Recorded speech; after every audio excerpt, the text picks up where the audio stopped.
You cockfucker. There you go. Now stay. Let's see if I can do this without falling off the tractor again. So, on another thing. So, if you don't know me, I'm a wicked big history buff. I like anything related to agriculture, old trucks, anything like that, predating from about early 70s and back. I really like. You get anything from you get like right around that 1973 and back, right around there, maybe 74, somewhere's in there. But anyway, right in about that general area and back all the way to hell. I mean, I like anything to do with all the way back to like the 1800s. Anything that involves that era of like cowboy stuff, pioneer, anything back to like that far back, like that, I will talk about that stuff all fucking day. But anyways, so this kind of brings up a point. So on YouTube, I don't know, but there's this series that the BBC put out. I can't remember how long ago, but anyways, there's 3 different series. It's called I think it's the Victorian Farm, Edwardian Farm. I can't pronounce these, and then Wartime Farm, which basically it's these 3 people. They basically do agriculture based from these. I think it was like 3 or 4 different time periods. Basically, they would do a full year in like, so like they did like a full year in, I can't remember, I don't know anything about history across the pond. Like, so they'd do like a full year basically farming in these time periods. They would start about the end of one year and go to the end of that year. And so the one that really kind of course gets me is the World War II one. So I, of course, always thought it'd be neat to do that in the, basically do that same year, same time, right around World War II, but do the U.S. version of showing off what farmers would have had it like during World War II. But obviously, Joe Schmo here is not going to be able to do that, do videos based solely on this time period and do everything to a T. Because, it's not like these people were just showing off what the ag... they was doing everything. They had history books. They were doing everything, food from that era, clothing from... They everything from that era. They even played old radio... I can't remember who was in... can't remember who it was that was in Winston Churchill, I think. I don't know. I can't remember. I've been out of school. I've been out of school for 2 years, and I can't remember half the fucking history I was told. But I think it was Winston Churchill at that time. But like it had radio stations, or a radio that would play like his announcement to the public in that era. They did everything to a T, and I could do that, except this just I could do it, but I really couldn't do it. That would be a lot to find, 3 other people or 2 other people that could do it, that had the same kind of. But anyways, that's just me. You give me time to think, it's a bad idea. But of course, I digress. And I, of course, thought about doing that and then like, yeah, that's just me being, because apparently I got way too much time on my hands to think. But anyways, on a side note, before I had to stop in the other video, I think from that video when I was doing the oil change on this tractor, on the CA, I think I know why it might have got water in the oil. I'm not 100% on this theory. It's like a 30% chance that this could have happened. I mean, very little. It sat outside overnight in a rainstorm. Well, I just realized like a couple weeks ago when I was up here that holy shit, the wind is blowing. But I realized a couple weeks ago now that the ring cap sticks will stick up. The little rivet that goes through, because it had the old ring cap on it, I must have rust or something got in there and made it kind of stick. So it'd stick up. If you went full throttle, it wouldn't come back down. So, of course, and then you just take and like wiggle the ring cap back and forth and it'd come out of it till the next time. So I'm assuming that might be part of the problem, because the only place on this tractor water could get in would be down through the exhaust if there was nothing covering the exhaust. But the likelihood of the amount of rain that got in there from just sitting out overnight is very unlikely. But you never know. I got shit luck like that. Because the only other place that oil could get into this is down through the top of the oil fill, which is right on top of the valve cover, and that little cover sticks up out of the hood. And the only way if that oil would have to get down through there is if there was a good sized hole in the top of that cover. There's no other place to get oil in it other than the exhaust and that. And someone tried telling me that it was antifreeze and I had a head gasket going out. Well, I hate to tell you, antifreeze don't mix with oil. It really doesn't. Everyone tells me it does, but it doesn't. I've been doing this enough to know that it doesn't, and I even got this tractor piss warm and pulled the drain plug out very slowly, and no antifreeze came out before the oil, like it would. So it's water.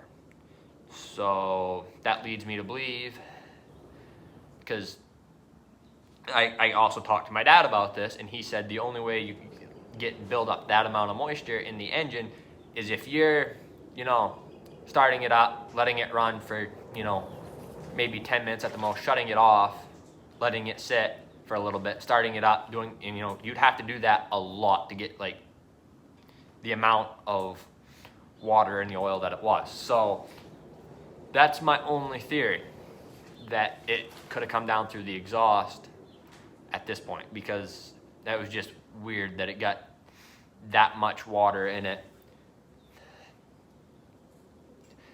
and I couldn't figure it out. And I mean, it did sit out that one night in the rain, and it was a pretty good heavy downpour. So that's the only thing I could think of, is that where that ring cap was sticking, that was part of the problem. So it's got a new ring cap on it now. And anyways, and I don't really try to set my tractors outside, because I'm one of those people that I try not to I learned this from my dad mostly, that trying not to let your stuff sit outside unless it's absolutely necessary. Like if you don't have room, like my dad's hay bind and his Alice rotobaler. Those two sit outside just because we don't really have space for them right now. But it also doesn't help that my dad's barn down back is right full of fucking shit that we don't need. And I keep trying to tell him clean it out, but he doesn't want to clean it out. And at some point, I'm just going to clean it out for him so we can start putting shit under cover, because I'm kind of sick of it. I hate having shit cluttered up when we could have room to, put stuff. I hate that. I hate it. Like, that is just, I hate people that just, like, I can't stand people that, you open a toolbox and tools are mixed with tools, and it's just, everything's thrown in one drawer, and the drawer's like 6 tons too heavy, and they all have their, I just can't stand that stuff. And now, I mean, if you look at this garage that I'm in right now, you'd probably look at it and be like, yeah. You'd call me an idiot because I'm saying something, and then the bench back there looks like a complete fucking mess. But I can't stand that kind of stuff, and like seeing stuff sit outside, especially stuff that really should have it just drives me insane. But to each their own. But yeah. And I mean, like the hay rake and the tedder, that don't really matter to sit outside, because those aren't, yeah, the tedder might be a little more important sitting outside, but at the same time, that tedder is sat outside most of its life since when my grandfather owned it. But at the same time, I look at it this way: your baler, your hay mower, and your tractors might be a little higher, higher on the priority list than say the shit spreader, the hay wagons and the tedder and the rake and stuff like that. It just and it drives me batshit crazy that to see people do that. And I guess, like I said, each their own. But yeah, and then another random thought with me. So I'm kind of also, I got the corn planter, which I still got to go get off the guy because that's still sitting at his place. But he don't care. Me and him are pretty good friends, so he won't care if I buy the planter. If the planter sits, he told me that if I don't take it, it's going to the scrap. And I told him, he said it doesn't matter how long it sits there as long as you take it, because he doesn't really want to take it to scrap. And considering what I'm paying for it, he doesn't care. He's a pretty good guy. But anyway, so I may or may not have found a chopper. And it's not a pull type, which is a good thing. It's a self-propelled, which is even better, which will actually, now, because I got thinking about it, the only reason I was thinking a self-propelled over a pull type is, well, one, say if I have to go with plan B, which if I had to go with plan B, that would really only leave me for a short period of time using the D17 and the CA, the John Deere, the WC, my dad's D14, the D15, the 160, and any of the other stuff. So that would kind of leave me at that for a little while, which for probably however long. So you kind of look at it this way. If I bought a chopper that worked good with the D17, of course the D17's pushing like 60, a little over 60 horse, even though people say that with that live hydraulic pump, it's a lot less horsepower with that live hydraulic pump set up the way it is. It's pushing way less than the other series D17s, but I highly fucking doubt that, because that tractor's done a lot that those other series, those series 1s and the series 2 and the series 3 D17s would fucking not want to do. That tractor's done a lot in its life that it's definitely way more horsepower than factory rated at. So if I got a chopper that worked with the D17, it might work good with the 160 if I had to use the 160, or it might work with the D15, but if I had to use any other tractors like the D14, the D15, or the 160, they probably wouldn't be matched so well with that chopper and a wagon. Versus if my thinking is, I could go with a self-propelled, and then I got the D17 to tow wagons, and I got probably, and then like my dad's D15 probably on the blower, because the Plan B farm, that kind of makes me crack a smile. But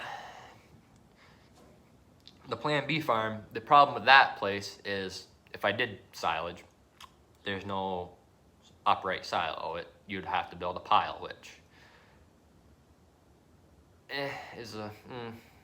but that would be the biggest issue. Plus the other big issue is that farm really don't have a lot of land. But again, like I said, Plan B farm, because a lot of people think it's weird that, or not weird, but crazy that I'm not just like going with Plan A and focusing on Plan A. Well, it always seems with me that Plan A, Plan B, Plan A or the plan I have and I'm getting all set for always ends up backfiring, which Plan A, I haven't heard anything yet. I probably won't for a while. But I always like to have Plan B in place in case Plan A fails or doesn't work out the way I want it to. or it needs to.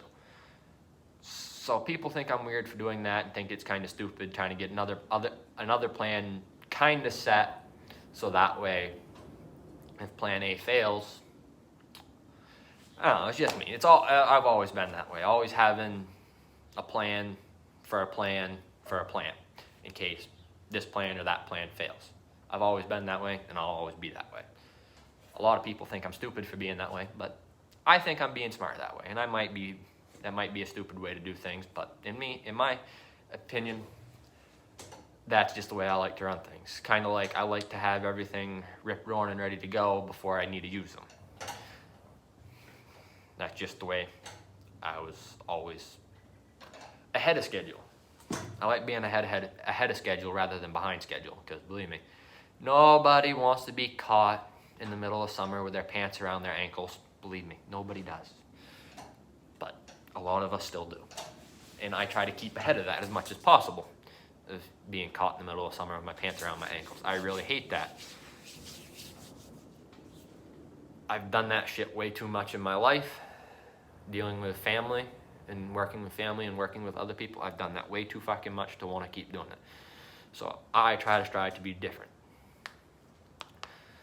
But anyways, so yeah. But the chopper is it's one of those new idea uni systems. Don't know the exact model number, but I'm pretty sure it's a 708 or a 709.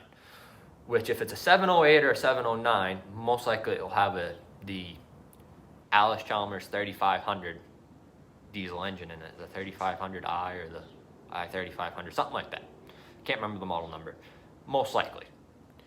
Which a lot of people told me do not buy them. They are junk choppers. They are slower than death, but these are also coming from guys that have brand new 2019 machines that the bank paid for, and they didn't, and they just went out and bought that instead of starting from shit and going somewhere. And I figured, and a lot of people told me to go with like an 1890 or an 1895 New Holland, or the newer 1900, 1905, and I think 2115 or 2105, whatever the newer yellow ones are, the model numbers are on those. A lot of people told me to go with those newer New Hollands, but they didn't see it from my point of view, where it's like, if I bought the new idea, one, I'd pick that thing up dirt cheap and I might throw a lot of money at it, spend all day over hell trying to get parts for it, because those are very hard to get parts for. But like, I tried telling other people that have never run one of these choppers in their entire life, and they're telling me to go with this brand and go with this such and such model and all this and that. You got to look at it from, you can't look out, you got to look from the inside out. You can't look from the outside in. You got to look from my perspective view. One, I'm trying to do a lot of stuff with not a lot of money, so buying that cheap and throwing money at it would be smarter than going out and throwing 20 plus grand on a fairly decent New Holland chopper that I probably get parts for and all this and that. But also, it's just the way it works. Like I said, I think different, and this is just my thinking. And like I said, I'd much rather go with a self-propelled, and since I know right where it's sitting, and the guy has a parts chopper for it, he has the parts chopper with the hay head, and I'm pretty sure he also has the corn head for it. And then he has the other one that's a parts machine. He has the one that's good, and I think it's all good because I have seen him move it around a little bit. Then he's got the parts machine, which actually has the snowblower option, which I don't know how rare of an option that is and how many I've seen with the snowblower on them, but it has a snowblower on it. So, that kind of gives me an excuse to buy it even more. It's got the rare. I don't know how rare the snowblower option is for those, but still. Now, what notification do I have? Oh, just Oliver 66 Farm Boy. So, Ethan just got a video up.